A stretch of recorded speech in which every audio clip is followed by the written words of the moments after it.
Good morning, children. Morning, ma'am. Are you remembering what we completed in our previous class? Yes. No answer. Which phylum we completed? Which all phyla we completed? Naureen, which are the phyla we completed? Michael, I want you to look here. Yes, Naureen? Which phyla we completed? Hemichordata and chordata. Echinodermata and hemichordata, and we just started with chordata. So quickly you tell me the features of echinodermata. One or two features enough. Anna, any two features of echinodermata?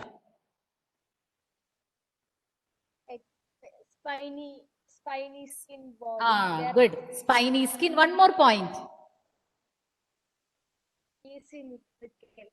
Bilaterally symmetrical. Bilateral. Here afterwards, you need to avoid bilaterally symmetrical, triploblastic and coelomate. Next time onwards, because it's common for many of the phyla. Okay, hemichordata. Lydia, what do you know about hemichordata? Ma'am, their body is divided into proboscis. Proboscis. Then what else? What else? What do shards have? A long trunk. Shirt is having long trunk. Okay, long trunk and one more thing missing. Collar.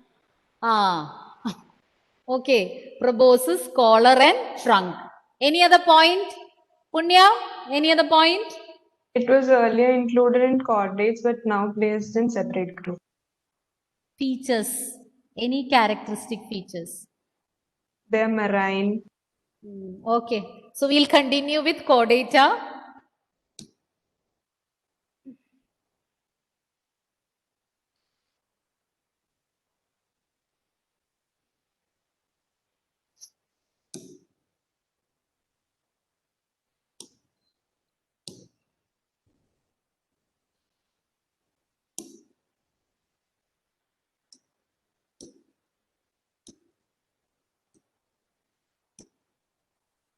This we had completed, isn't it? Last class we completed this. This slide is over? Yes, ma'am. Okay. So this we had completed. Now moving on to the next one. Very important. Listen carefully. And phylum chordata, you can broadly divide into 3 subphyla. So 3 subphyla coming under phylum chordata are UROCHORDATA, CHORDATA, and VERTEBRATA. You can even call it as UROCHORDATES, CHORDATES, vertebrates, the members belonging to that. Subphylum are UROCHORDATA, CHORDATA, and VERTEBRATA. Examples for each one are also given. And before saying the examples, we'll move on to the characteristic features.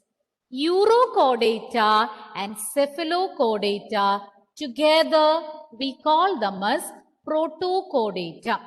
UROCHORDATA and CHORDATA together known as protochordata. So protochordata and vertebrata. Protochordata includes UROCHORDATA and CHORDATA. And these organisms, protochordates, are found only in marine waters, only in sea waters or salty waters only you can find protochordates. Now, coming to urochordates, in urochordates, the notochord is found only in the tail of the larva. It is based on that they are categorized or classified. The notochord is present only in the larval tail. Whereas cephalochordata, they are present from the head to the tail and persist lifelong. And they'll persist lifelong. Okay, so they are exclusively marine, and urochordata, notochord is present only in the larval tail. So from that you understand 2 points. One is that it is not present throughout, only in the tail region. And the second point is that it is found only in the tail of the larva. So in adults, it is missing. It's not found in adults. So it is not present throughout its lifespan. Present only in the larva, and that too only in the tail region. And in Cephalochordata, it is present from the head till the tail and persist lifelong. Okay, it is based on this that they are categorized into Urochordata and Cephalochordata. Now moving on to Vertebrata, they have notochord only in the embryonic stages. Human beings, we are also coming under the class Mammalia. We too have notochord, but we have it only during the embryonic stages. As we transitions or as we move from the embryonic to the adult stage, it will be replaced by a bony or cartilaginous. Why it is mentioned cartilaginous is there are some organisms whose skeleton is made up of cartilage, like we have cartilaginous fishes. So either by a cartilaginous or bony vertebral column will be replacing notochord. Then another feature, we will be learning about vertebrata in detail, but still some of the salient features, they have got a ventral heart. Your heart is situated on the ventral side. So this one is your backside is known as the dorsal side, and we have it on the ventral side. And the number of chambers can be different for different classes. It can be 2, 3 or 4 chambers, and kidneys are present for excretion. And vertebrates are provided with paired appendages. Appendages, the word meaning is some projections. Here you can say some structures which help them to move. It can be fins or limbs. Fishes, amphibian, reptiles, mammals, birds, all come under vertebrata. So some are having fins, some are having limbs. So depends. So according to the class of vertebrata, they are having different structures, but they are having paired appendages for locomotion. So once again, we will summarize the points what we said. Phylum Chordata can be classified into subphyla Urochordata, Cephalochordata and Vertebrata. Urochordata and Cephalochordata together we call it as Protochordata. And the main feature is that they are found only in marine waters. And in the difference between Urochordata and Cephalochordata is that the notochord is present only in the tail region, and that too in the larva in the case of Urochordates. Whereas in Cephalochordates, it extends from the head to tail and it is persistent throughout their life. And examples for Urochordata, Ascidia, and Urochordata, we even call it as tunicata. Example is Ascidia. Cephalochordata, example, Brachiostoma. Brachiostoma is an example for Cephalochordata, and Ascidia for Urochordata. Vertebrates, so many examples are there, from starting from fishes to birds. Any of the examples you can tell. Is that clear? Shall I move to the next slide? Can I get an answer from you? Yes, ma'am. Okay. No points to be repeated. No, ma'am. Okay. I hope other than Punya, a few other students are also sitting in the class. You can see the picture of Ascidia. I gave it as an example for Urochordata, found in marine waters. And you can see Brachiostoma, example for Cephalochordata. Once again, I will show you. Cephalochordata example, Brachiostoma, and Ascidia example for Urochordata. Now next we are going to learn in detail about vertebrata. Okay, subphylum Vertebrata coming under phylum Chordata. Phylum Chordata, subphylum Vertebrata, the subphylum where we are included. You can see the skeleton of birds, fishes, amphibians, reptiles, birds and mammals. Skeleton of all the 5 classes of vertebrates. Now, subphylum Vertebrata. Here also you are seeing yet another classification. Subphylum Vertebrata is broadly categorized into two divisions, Agnatha and Gnathostomata. Agnatha and Gnathostomata. The difference is Agnatha are organisms without a jaw. They don't have jaws covering or bordering their mouth. They are not having a jaw. Whereas in Gnathostomata, jaws are present. And only one class coming under Agnatha is Cyclostomata. Cyclostomata is the class coming under division Agnatha under subphylum Vertebrata. Whereas Gnathostomata, the organisms with jaws are divided into two types based on their locomotory organs, based on the structures which help them to move. Fishes or pisces and tetrapoda. Tetrapoda are those organisms provided with limbs. And pisces also, some pronounce pisces or pisces, they are provided with fins for locomotion.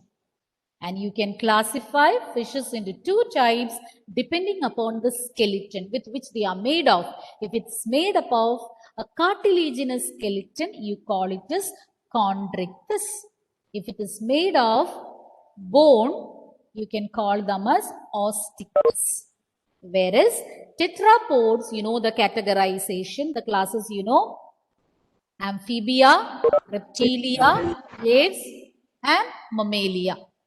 Once again, I will repeat. I know you are learning quite a few new terms, but please make it a habit to learn your daily lesson, as I always used to say. Otherwise, it can be confusing. You can be asked to draw the flow chart also. With the help of a flow chart, show the different classification of subphylum Vertebrata. Anyhow, so these classifications, actually these flow charts will give you an idea, or will give the, at a glance, you will get an idea about its subdivisions. It's better wherever, I think these flow charts are there in your textbook. Same one I have shown, I think. I'm not sure. I think more or less the same one is there in your textbook. So once again, subphylum Vertebrata, broadly divided into Gnathostomata and Agnatha. Agnatha, they don't have any jaw. Only one class coming under that, Cyclostomata. Whereas Gnathostomata are subdivided into two classes, or two groups. You call them as pisces and tetrapods. So tetrapoda and pisces, they include, or they are having fins, and tetrapods are having limbs. And it is further divided. Tetrapods are further divided into amphibia, reptilia, aves, and mammalia, whereas pisces, it's divided into chondrichthyes and osteichthyes based on the skeleton they have. Okay. I want you to summarize what we covered. Donna, I'll start with you.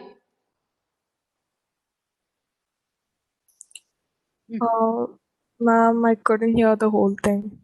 Whatever you heard, you tell me. From where did you hear? From where did you hear? Just now. Okay. So when it comes, I'll give you the chance. Naureen, just begin. Chordata is divided into UROCHORDATA, vertebrata. Okay. What is the difference between UROCHORDATA and CEPHALOCHORDATA? Gayatri, difference between? UROCHORDATA, they have an otopod in their tails. Tail of? UROCHORDATA. No, you are missing some important term. Tail of? Larva. And in CEPHALOCHORDATA, you can find it? You can find it from their head to tail. Throughout their? Throughout their body. Throughout their body, and it persists throughout their life. Okay. Then, what about the next classification? Classification of, which one we said? Vertebrata. How can you classify? Donna. From this slide you were there, no? Tell me.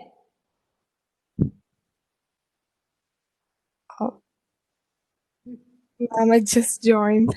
Now you are saying you just joined. I won't Yeah. spare you. Definitely get. Michael, based on the jaws we categorize, no? How was that classification? Michael, I can't hear you. Purposely muted? No. Agnatha. Now I can hear. Yes. Agnatha. Agnatha, Gnathostomata. Gnathostomata. Which one is having jaw? That also you should say. Agnatha are provided with or without? They don't have. They don't have jaws, whereas Gnathostomata are provided with jaws. Then, how is Gnathostomata further divided? Vidar, how is Gnathostomata? It is divided into two types. Which are they? Fishes and Ah, tetrapoda. Okay. Tetrapods are further divided into, Steffi? Tetrapods are further divided into? Amphibia, reptilia. Hmm. The rest side in right now. Ayyo, you learned in 9th standard, no? Small class children will say. Okay, mammalia, I guess. And one more. The Hmm. reptiles or something. Reptiles.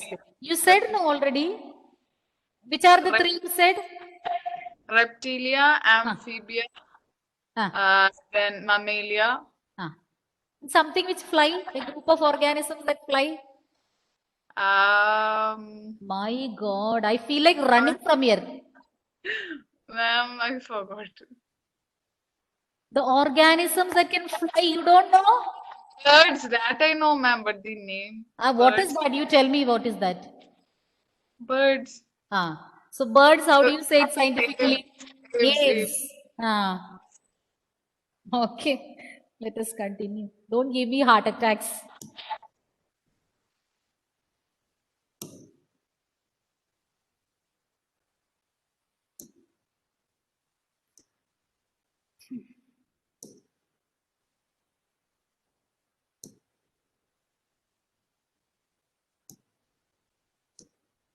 Just 1 minute.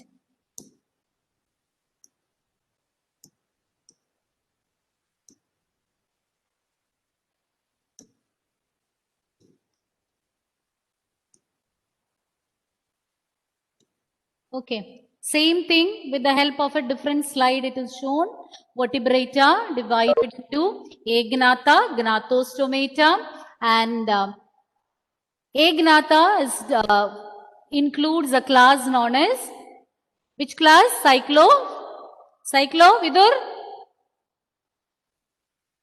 Cyclostoma. Cyclostomata, and then Gnathostomata includes two superclasses, Pisces and tetrapods, and Pisces can be divided into Contrichthys and Ostichthys, whereas tetrapods are divided into class Amphibia, Reptilia, Aves and Mammalia. Now each one you will be learning in detail.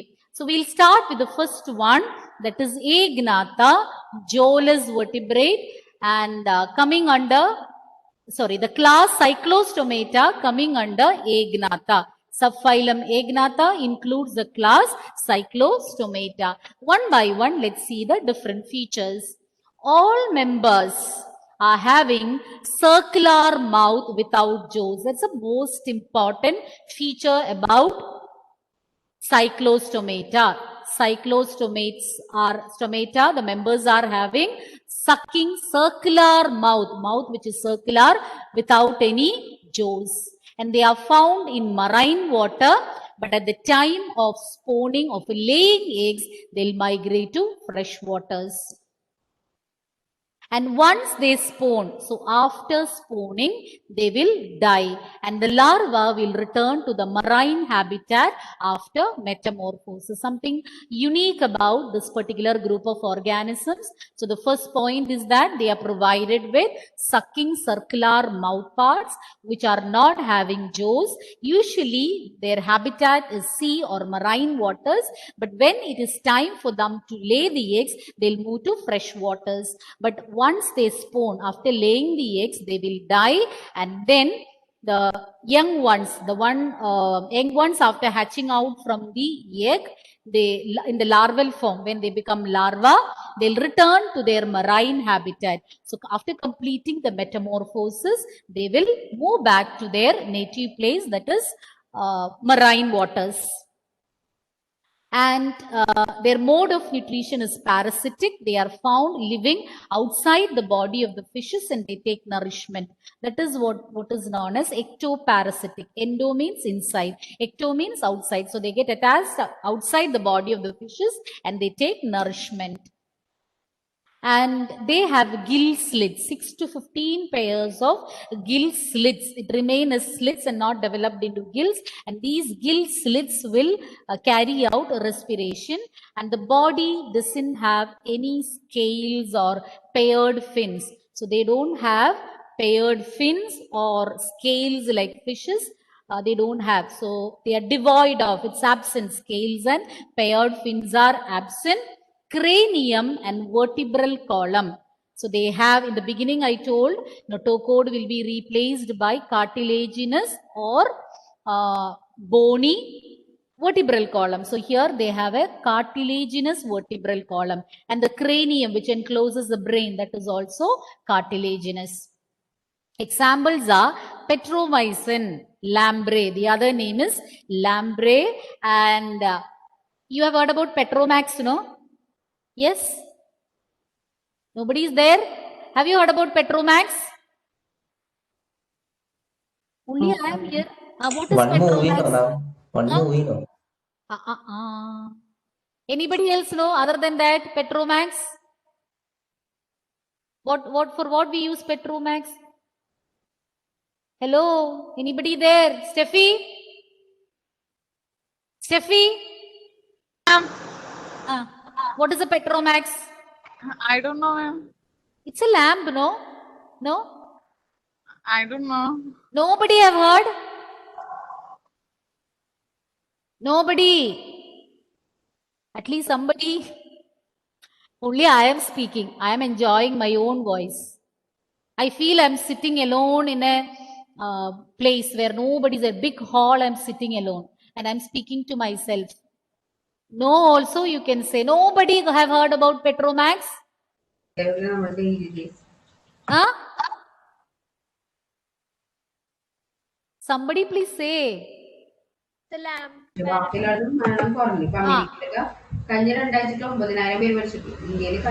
Sania, who is speaking over there? Okay, it's a lamp. And why I told this, I just wanted to relate to that term, lamprey and Petromax. And I couldn't get an answer. Children, when something is asked, let it be no or yes. But please respond. Okay. Then, hope you understood why I asked you about that. Because petromycin, other name is lamprey. Mixin or hagfish. These are the two examples. I'll show you the pictures of both. You can find mixin and petromycin here. Both look like fishes with elongated body, but they don't have any paired fins. Fins are there, paired fins are absent, and they don't have any scales on their body. So, before we proceed to the next one, let us see the points about Agnatha once again.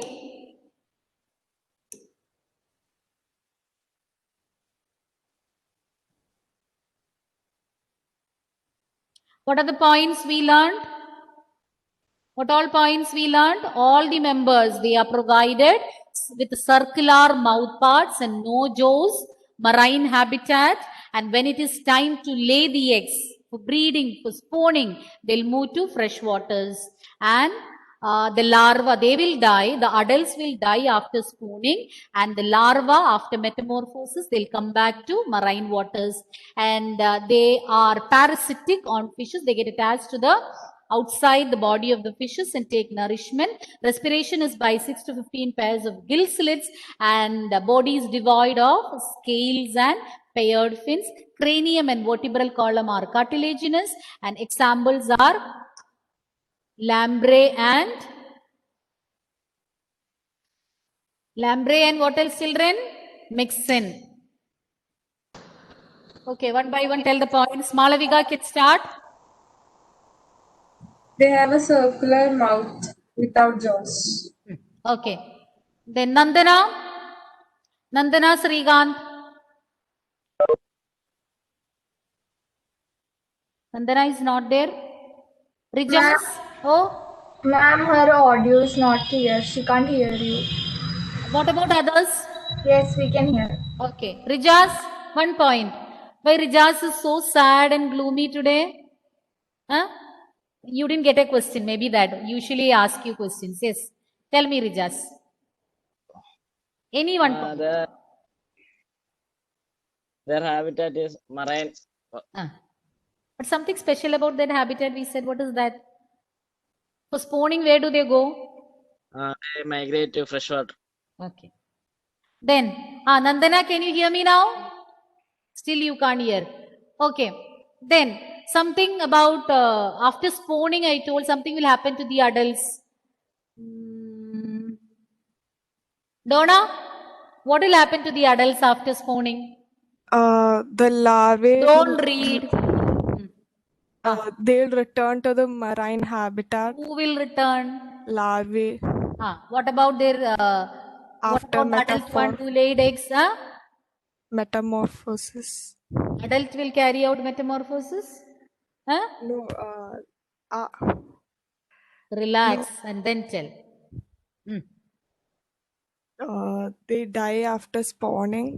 Who die after spawning? Don't use they, this and all. Who die? Who is dying after spawning? Adults. Adults. Or larva. Something has happened to you today. You are fully disturbed. It's not the connectivity problem. Some other connectivity problem. Am I right? Are you occupied with something else in your mind? You are tensed or no? No, ma'am. All fine. All fine. Okay, I'll make someone else say and then you will repeat. Anna, what was that point? Adults die after spawning. Then what Then about their kids? returns larvae returns to the marine habitat After completing? after metamorphosis. Okay. Heard, Donna? Yes, ma'am. Repeat.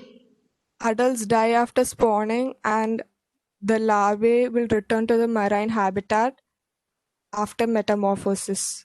Only if Anna teaches you, she will say. I am struggling from when? Nobody is bothered. Okay, next point, Lydia. Respiratory organ, they have 6 to 15 paired gill slits. Okay, good. Vidar? They're ectoparasitic on fishes. What? Pardon? Ectoparasitic. Ectoparasitic on fish. Sania should say the answer because you're sitting very close to God. No? Very calm and quiet place. No. No, ma'am, Wi-Fi is strongest here. Okay. But someone else is speaking over there, your mother? Yes, ma'am. More than your voice, I'm hearing her voice. Anyway, tell me one point. Examples are pectomyzons. I don't want examples. Tell me some other feature. Their circulatory system is closed. Did I say about that? No, it's there in the text. Some points which I already because hereafter everyone is having closed circulatory system, vertebrates. Any other point? Body is devoid of scales. And scales and paired fins. Okay.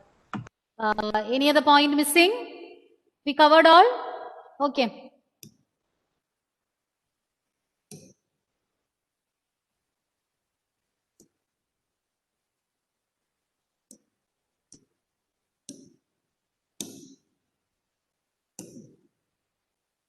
So next is about the classification of fishes. You know that these organisms, they are provided with fins. And you can broadly classify them into Chondrichthyes and Osteichthyes. Chondrichthyes and Osteichthyes. Chondrichthyes are cartilaginous. Okay. So remember that letter C. C for cartilage, C for chondrichthyes. And osteology, have you heard? Study of bones. So osteichthyes is for bony fishes. So based on the skeleton, you can classify fishes into two types, chondrichthyes and osteichthyes. We will start with the first one, that is chondrichthyes, cartilaginous fishes. They are found in marine habitat and they have a cartilaginous skeleton and a streamlined body. Skeleton is made up of cartilage and streamlined body. You know, you're familiar with this. Body tapering at both ends. Streamlined body. Then the skin is tough with placoid scales. So the picture of placoid scales is given. There are different types of scales. You will learn later. Ctenoid scales, placoid scales based on their structure. So here they are provided with minute placoid scales. And nutrition is carried out by preying upon the other organisms. They are predaceous. They act as a predator. They are having powerful jaws. With the help of the jaws, they will capture the prey. And the mouth is located ventrally on the lower side. And the teeth, which are modified placoid scales, are backwardly directed. So mouth can be seen on the lower side, on the ventral side. Ventral means on the lower side. And they are provided with teeth. Actually, these teeth are modified placoid scales. The placoid scales have undergone some modification and changed into teeth. And these scales are, or these teeth are backwardly directed. And respiration is with the help of gills. And they are provided with the gill slits and these are separated without any gill cover. Usually in fishes you have seen, they will have gills which are covered by a flap of skin. You call it as gill cover or operculum. But here that is absent. They just have the gill slits without an operculum. So once again, they are found in marine habitat. Skeleton is cartilaginous, body is streamlined, covered with placoid scales. They are predaceous in in habit. They prey upon other organisms and they have powerful jaws to aid in that, and they have got a ventrally placed mouth provided with backwardly directed teeth, and these teeth are modified placoid scales, and respiration is with the help of gills, and these gills are backwardly directed. Okay, I think that's enough. If we start with the next slide, we may not be able to complete. So, as usual, you can sum up the points. Can you show the last slide, just the last point? Last point. What is the last point we learned about placoid scales? Shall I say that? Or you want to see? Okay, I'll show.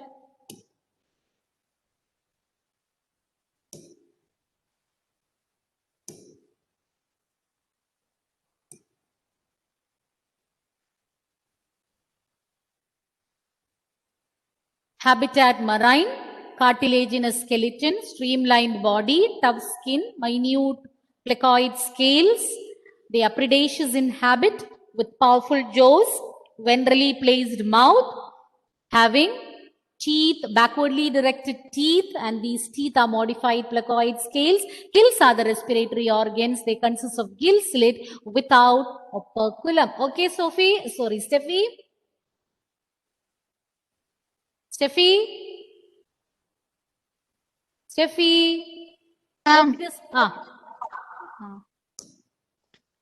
Okay, Steffi, we'll start from you.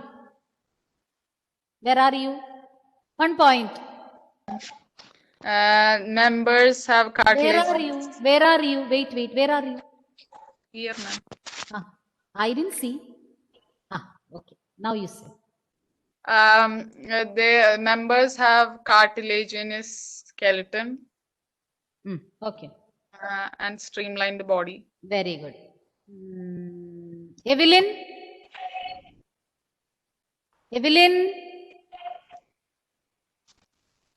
Evelyn.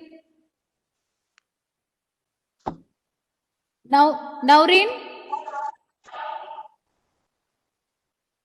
Naurin. Naurin Fatima. Nia is not there today. Nia is absent. Is Nia absent, children? ചിലരൊക്കെ ഇട്ടിട്ട് പോയിട്ടുണ്ടാവും. Steffi.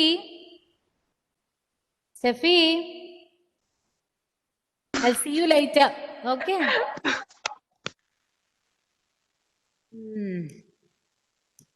Naurin.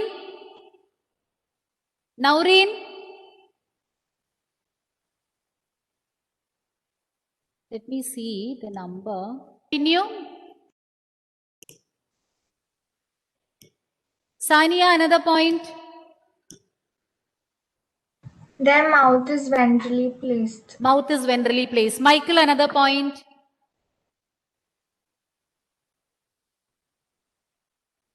Body. Louder. Streamlined body. That already point is said. Streamlined body. Steffi said many more things other than that. Okay. Michael, next point. How do they respire? Gills. What is special about their gills? Their gills are separate and Without a operculum. Okay. Malavika, another point. They have powerful jaws. They have powerful jaws. What habit they have? How do they feed? Or what is the mode of nutrition? Punya, what is the mode of nutrition? Predaceous. They are predaceous.